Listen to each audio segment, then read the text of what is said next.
Once upon a time, in a faraway land, there lived a man so exceptional that the divine hosts of heaven and hell were forced to take note. A man dangerous enough to bring Satan to his knees, but selfless enough to make God himself raise an eyebrow. How did this come to pass? Well, it all began at a very special birthday party for a very special young lady. Surprise! What is all this?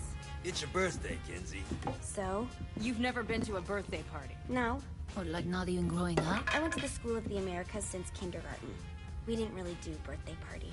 But you celebrated Christmas? I don't have to explain myself to you. Oh, Kinsey, this is going to be so much fun. Xinjai made a cake, Jane Austen is here, we'll play some games. What sort of games?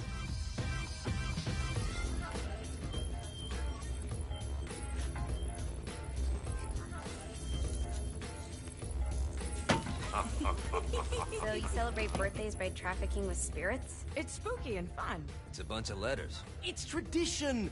Every slumber party has to involve a spirit board. Slumber party? How's it work? We ask it a question, and the spirit of the board will reveal the answer. How? Yeah, someone pushes the pointy thing to wherever they want. Wait, can we go back to you and your slumber parties? No time. All right. Everyone put their hands on the cursor. Cursor. I feel the magic already. All right. Will the President/God Emperor for life ever choose a partner to reign alongside them? No. Ooh, someone's getting married. Shut up, Matt. Who will tame the president's wild heart? What are you guys trying to spell? I'm not moving it. That's the spirit, Kinsey. I'm serious. I'm not moving it either. Neither am I. Jezebel? Who the fuck?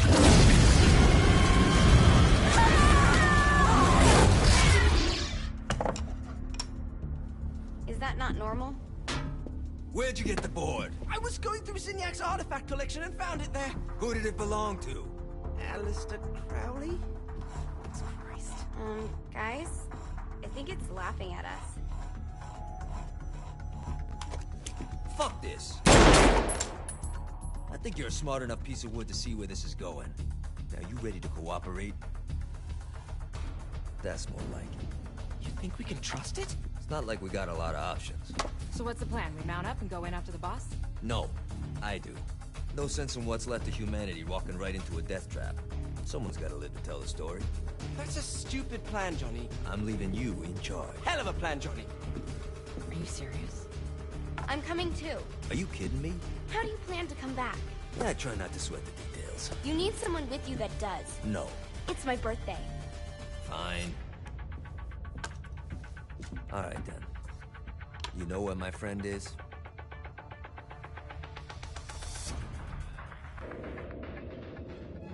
True to its word, the spirit board opened up another portal and sent Johnny and Kinsey screaming into hell.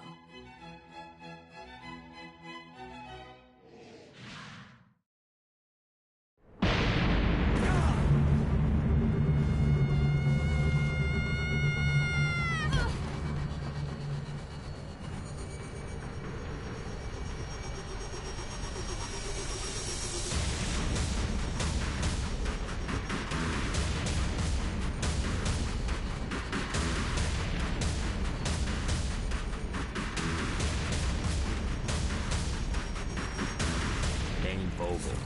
Ultor's behind this, I know it. Ultor and the Saints haven't been enemies in years. You really think he's responsible? You don't know him like I do. The boss put him through a window for a reason. The reason was the boss was kind of fucking crazy back then. That's a fair point. You know how much easier this would be if we just found a car? You know how much easier this would be if you just gave me a second? Alright. Now how are we gonna find the Ultor building? Biggest building down here, giant Ultor sign on it. I don't think this is a problem. I'll buy that.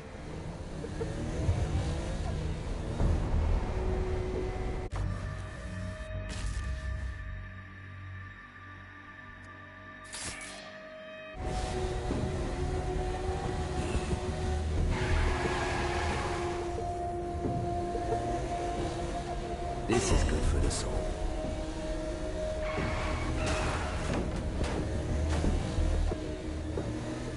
Look at us.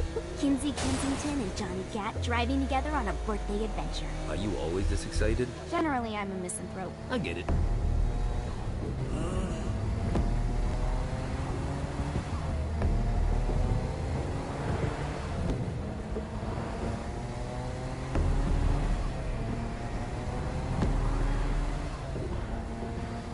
So this is hell. Not as bad as I thought. It kind of reminds me of Steelport.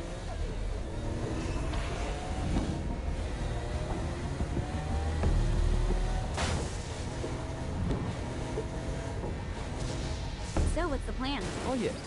I'm gonna shoot him in the face unless he gives us the boss back. What if Dane doesn't have the box? I'll probably still shoot him in the face.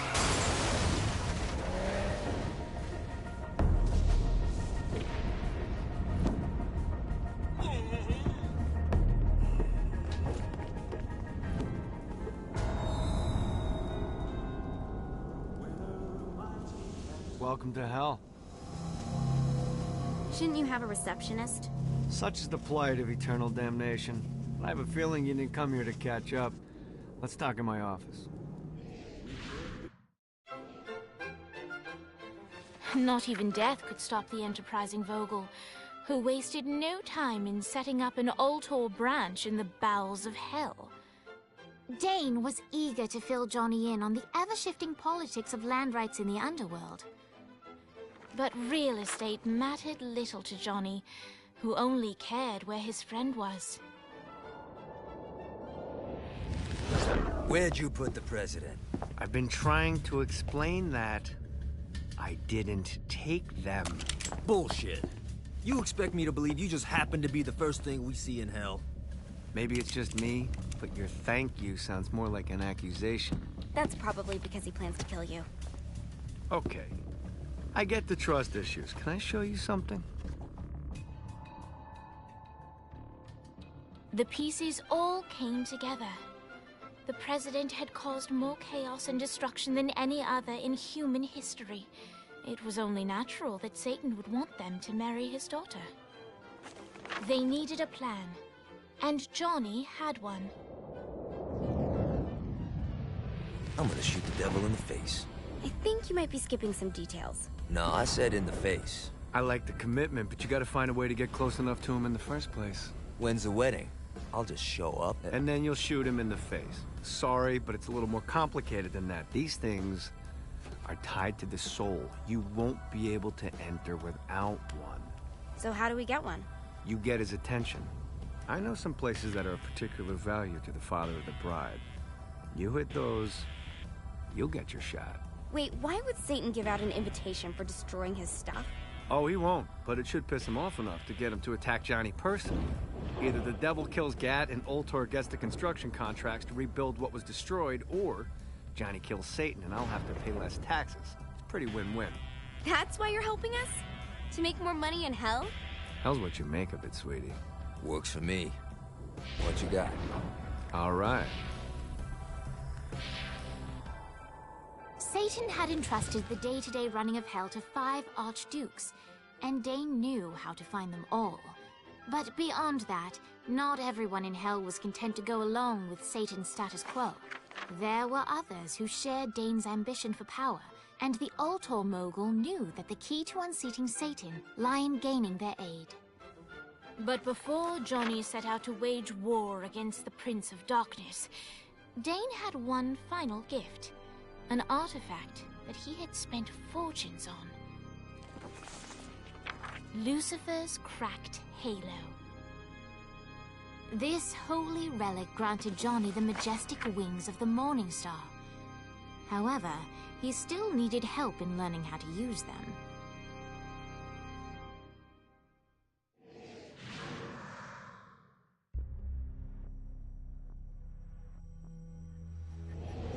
Alright, you got me out in the sticks, now what? Would it kill you to show a little excitement?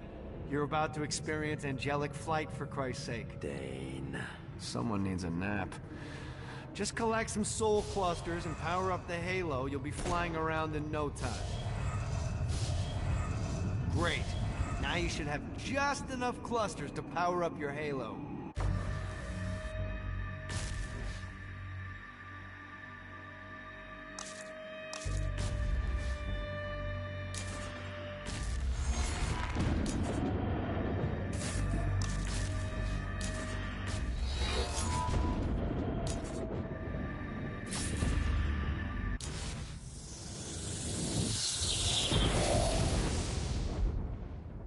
Alright, let's start slow. Try to jump over to that next island. Also, the longer you charge your wings before jumping, the further you'll go.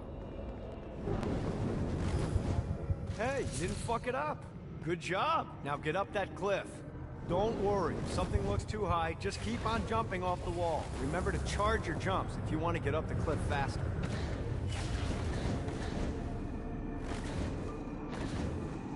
Now it's time to fly. You heard of crawling before walking? Well, in this case, you need to jump before you can fly. Launch yourself in the air with a jump, and then hold your wings out to glide to that next island. I put out some orbs to show you the path. You'll have to dive to reach the next island. Do that by pointing your head down. Don't worry, the rest of your body will follow.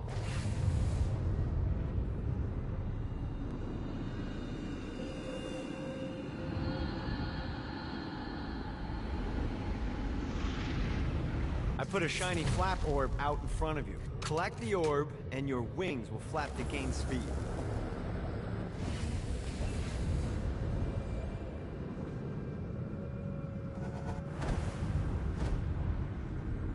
Alright, now try flapping those wings on your own. Do a flap on your way to the next island.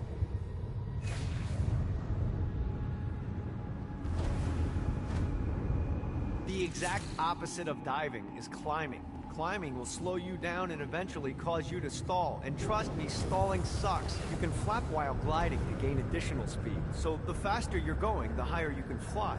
Now try to reach the island up there. Need to rest the wings. This is bad timing. Need to rest the wings.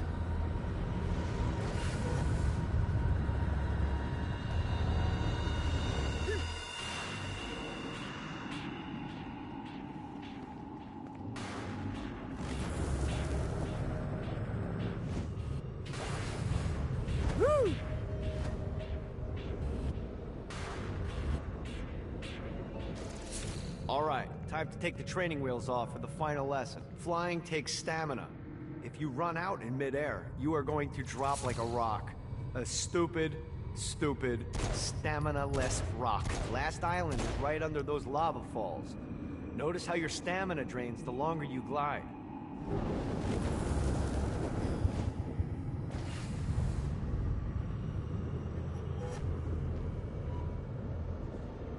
God, this feels good. Let's get you back to the Ultor building. I want to run through all the stuff you can do to hurt Satan. Sure thing. See you soon. Here's the deal. If you want some FaceTime with Satan, you need to get his attention. Now, Satan hates being challenged, so anything you do to undermine his control is good. Fraud, mayhem, shooting demons in the face, anything. You can keep track of Satan's wrath with this handy meter. Get it high enough and you'll be having drinks with Big Red in no time.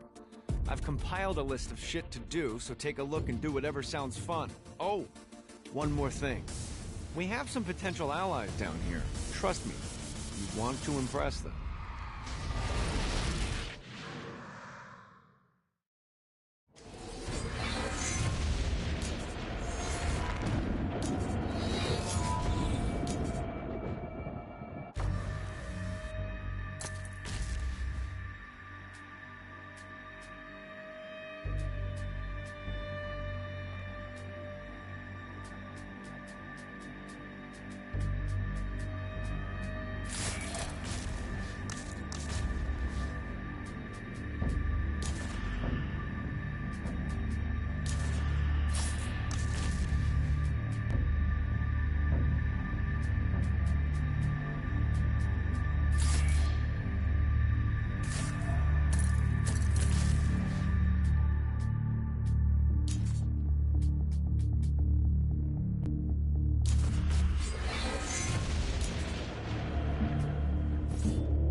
Maybe one day I'll retire and have a view like this.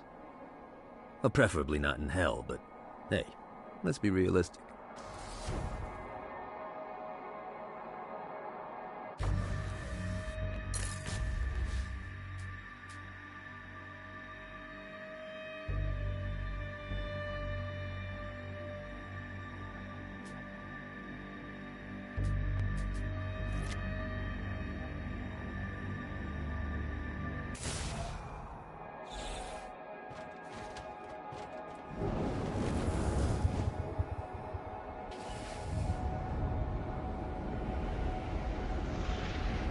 I hope there's not something ridiculous like 100 of these to find.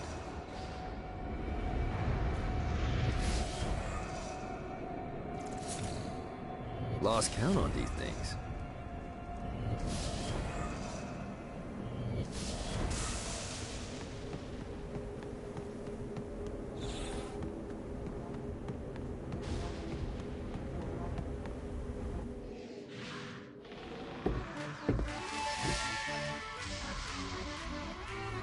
Abandoned ship!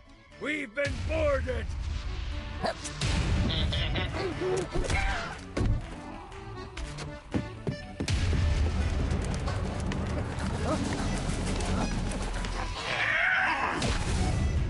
Get these damn things off my ship! Just like the old days.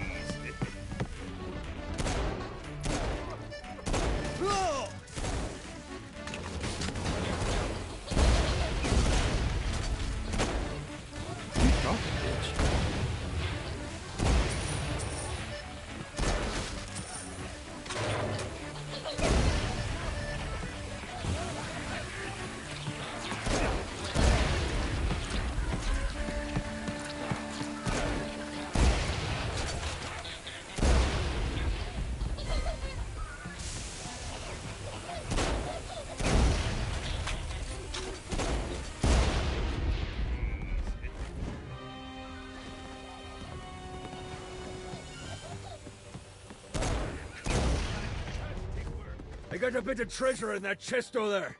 The weapon you find inside may help with our little imp problem.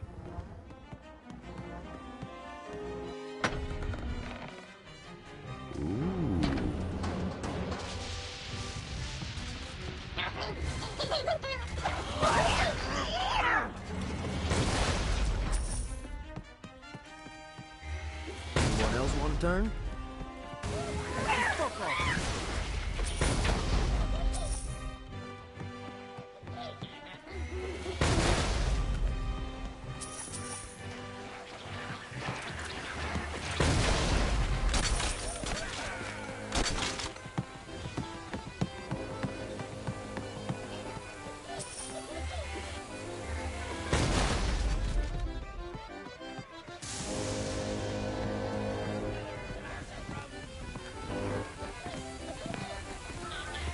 I summoned these imps to serve as my crew.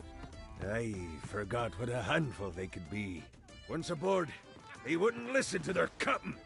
They ran amok in the bowels of the ship.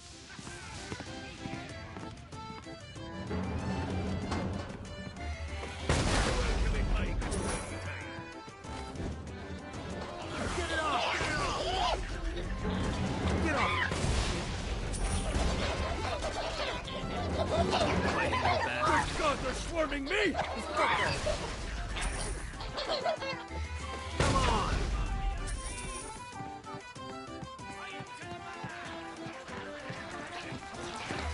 It's okay to drop the pirate voice. What pirate voice would that be? Wow.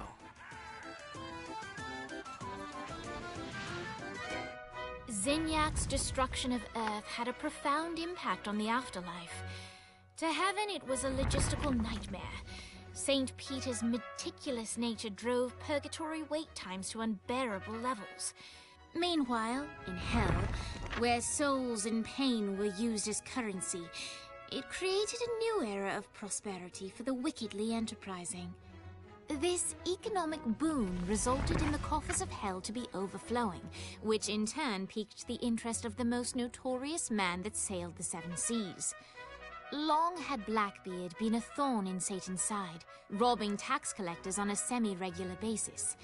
But the promise of an immeasurable fortune drove him to be even bolder. An arrangement was reached. Blackbeard would provide information on strategic targets in exchange for a share of the profit. Johnny, who was interested in murder, not money, happily agreed.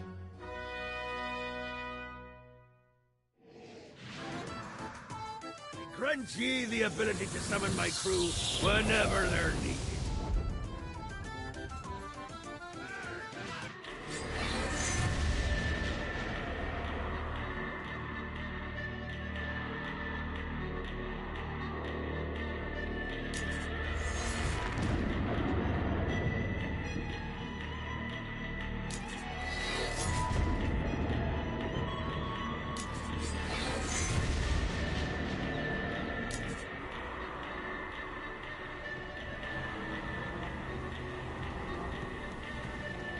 I raided a Interpol office and found information on where the President is being kept. Evidently, they've been trapped in some sort of soul crystal inside Satan's palace. Breaking in is an impossibility. Your best bet to save them is to continue to try to draw Satan out of his palace.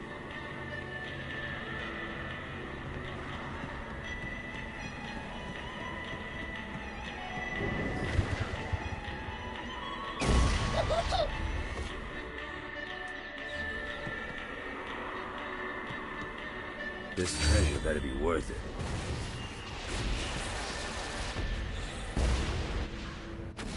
I got word from Blackbeard that every island has a treasure chest hidden on it. What's in the chest?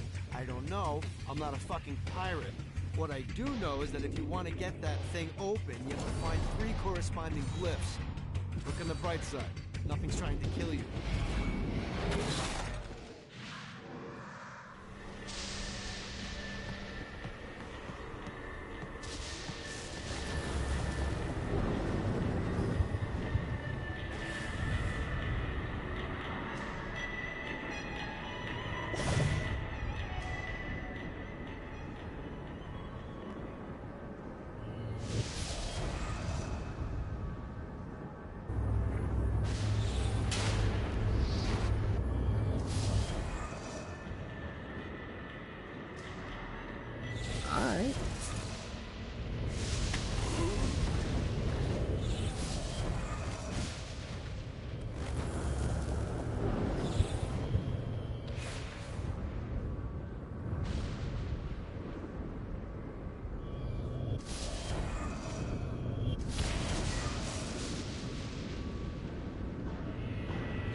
Nice.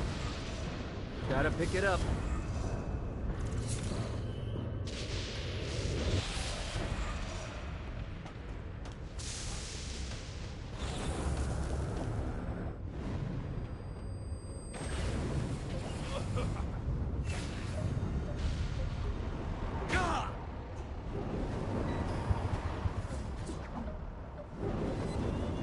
Relax. I'm a professional. You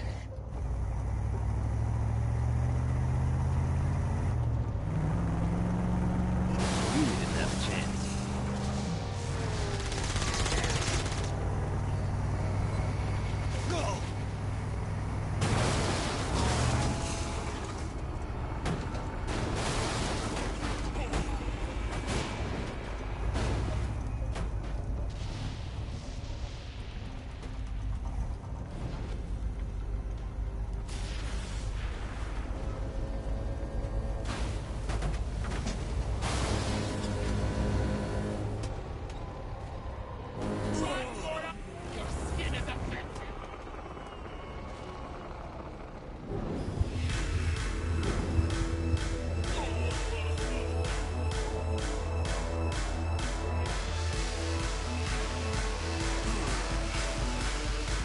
Lights up.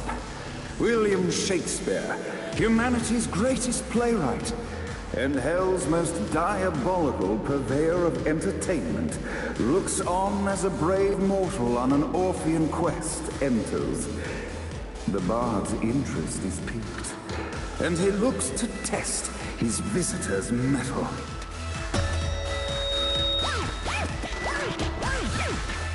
The masked tragedies were used to enemies cowering as they approached. But soon they realized that they faced a foe with courage and nobility, traits uncommon in the fires of perdition.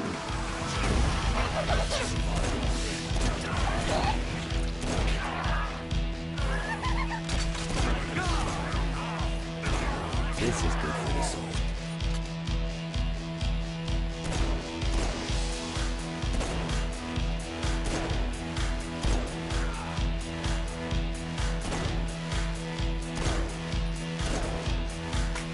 The inciting incident resolved. The time had come for rising action.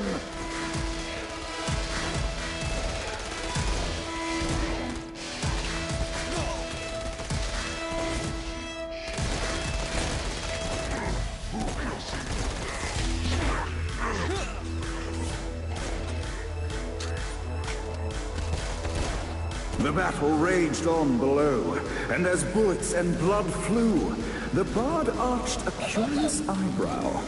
Could this mortal be the exact thing that Shakespeare needed? This battle's far over. Arise. And now, Act 3!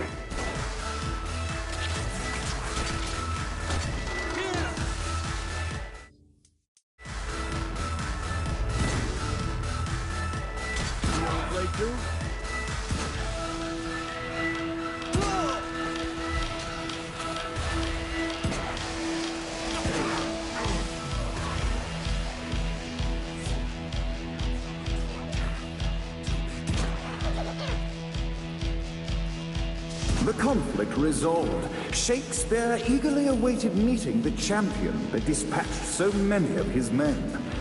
Undoubtedly, they were here for the bard's aid, and while happy endings were not a thing found in hell, Shakespeare always had a soft spot for comedies.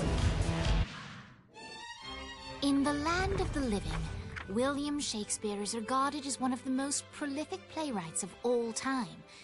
However, to the denizens of hell, the bard is seen in a far different light. After selling his soul for fame and adoration, Shakespeare served in hell as Satan's spy master general.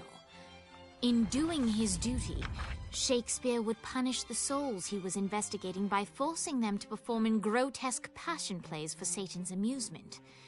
But in a Twelfth Night-esque twist, Shakespeare found himself living a double life. While he projected an image of cruelty, his heart was as soft as Jezebel's.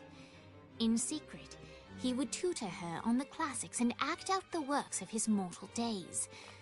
When Satan found out, he cast Shakespeare out of the palace, believing that the poet would be tormented by the populace of hell, far out of Jezebel's sight. But Satan had not counted on the bard's cunning. Embracing his persona of master torturer, Shakespeare and his followers, the tragedies, took root in the entertainment district, biding their time for revenge.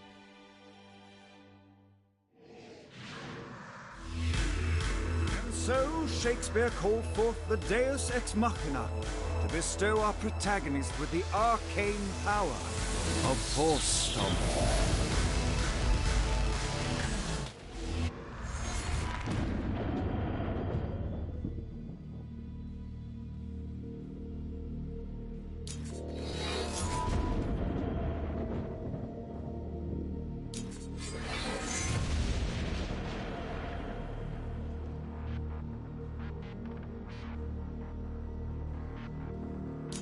Things on the ship. I think I'm better off down here.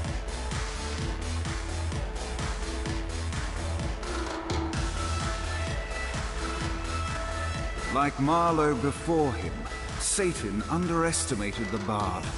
And also like Marlowe, it was only a matter of time before a knife found him.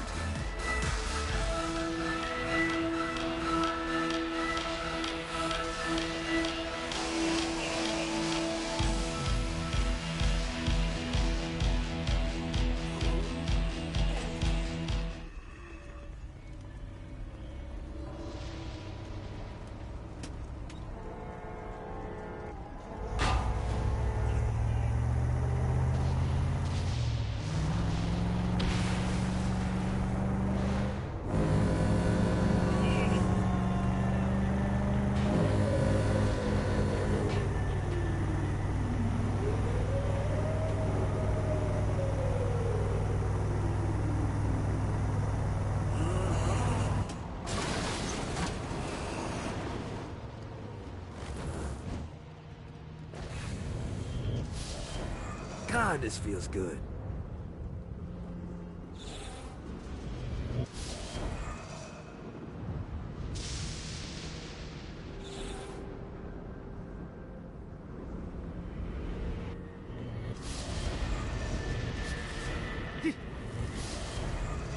Fucking collectibles. Damn it.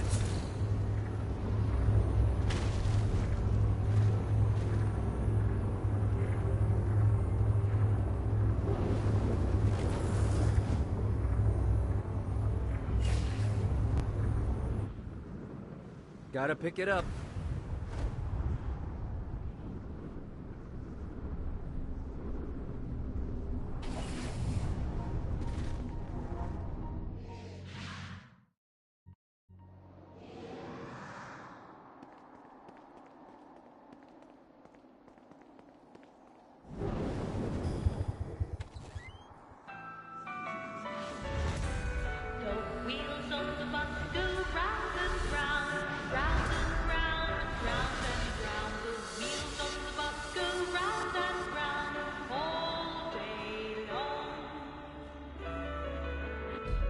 The horn on the bus goes beep, beep, beep, beep, beep, beep, beep, beep, beep. Who can save you now?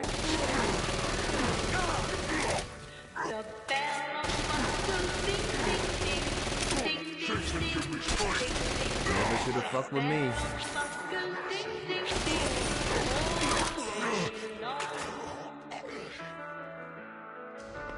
What, if they wanted to torture you, why'd they use the short version of the song? This is the short version? Oh yeah. The wipers on the bus go swish, swish, swish. The hobo on the bus goes hey, hey, hey. My mom had like 80 of them. The babies on the bus say wah, wah, wah, wah, wah, wah, wah, wah. The babies on the bus say wah, wah, wah.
This is bad timing.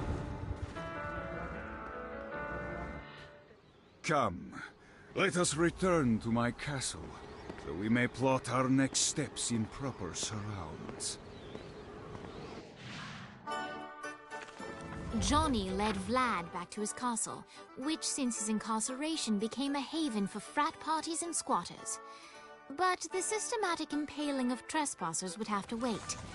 Vlad was a man of his word, and was eager to provide intel that could aid in hobbling Satan's armies.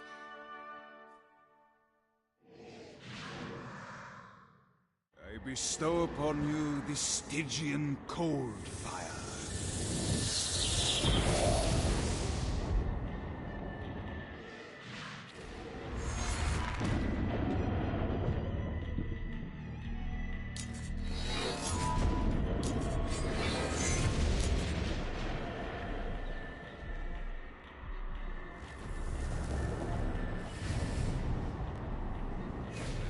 Well, looky here.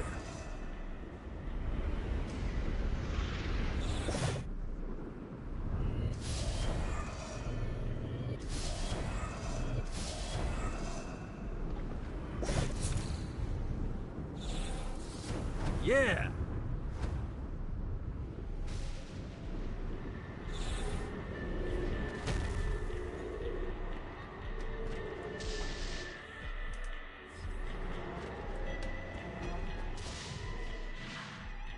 We're standing in a parking garage. I don't like it either, but Centerpool isn't giving us many options. I can't believe they tried to force us out. I can't believe you forgot the mimosas.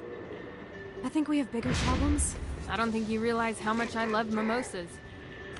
I can't help but notice that people are trying to kill you. Yeah, they're really big on that here. What did you do? Is now really a good time? We can wait until we're done shooting people. Well, I'm great at multitasking. Remember when we offered you a deal on that airplane, and you responded by killing everyone? Yeah. It's like that, but worse.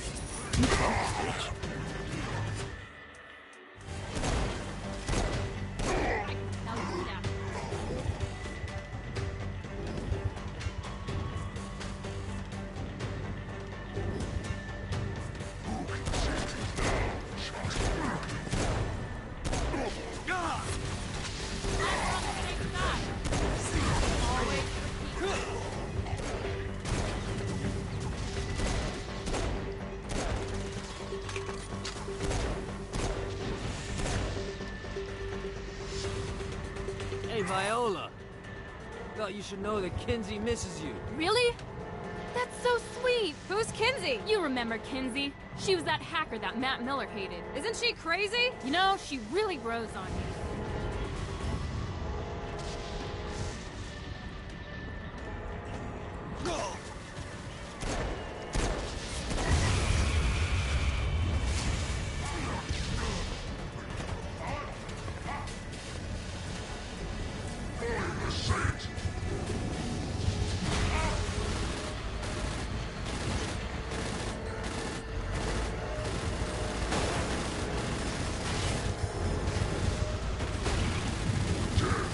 Got him up.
Let's get you two back to Dane. Hooray.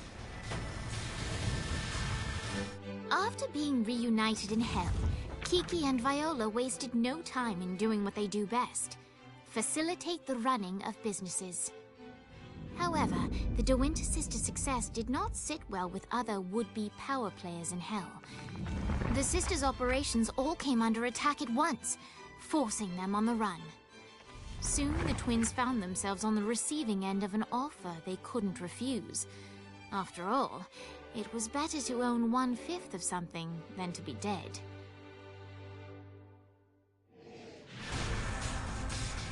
You helped us. Now let us help you. Here's a little something made popular by another group of sisters, the Gorgons.